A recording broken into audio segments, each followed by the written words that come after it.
প্রতিবার ঈদ আসলেই দেখবেন কিছু টিনেজ ছেলে মেয়ে বক্স ভাড়া করে, নৌকাতে করে, অটোতে করে বা এমনিতেই অদ্ভুত গান লাগিয়ে অদ্ভুত অঙ্গভঙ্গিতে নাচানাচি করে। আমরা এগুলোর প্রতিবাদ করি এবং করাই উচিত। মাঝে মধ্যে প্রশাসন কিছু ব্যবস্থা নেয়, খুবই ভালো। কিন্তু এখানে কিছু প্রশ্ন থেকে যায়। আমরা তাদেরকে নিষেধ করব, তাদের বিরুদ্ধে ব্যবস্থা নিব কেন? কারণ এগুলো আমাদের ধর্মে নিষিদ্ধ, এগুলো পাপ কাজ। সিম্পল অ্যান্সার, ওকে। কিন্তু ঈদে রিলিজ প্রাপ্ত মুভিগুলো, নাটকগুলোতে যে ছোট ছোট পোশাক থাকে, প্রেম ভালোবাসা থাকে, অশ্লীল লিরিক্সের গান থাকে, আইটেম সং তো এখন কমন হয়ে গেছে, এগুলো আমরা অ্যালাউ করি, গোগ্রাসে গিলতে থাকি এবং হাততালি দিই, তাদেরকে বাহবা দেই। এই দ্বৈত নীতি কেন?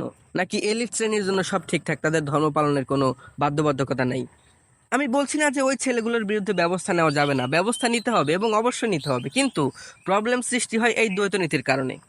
কারোর জন্য বৈধ, কারোর জন্য অবৈধ, এই দ্বৈত নীতি কেন?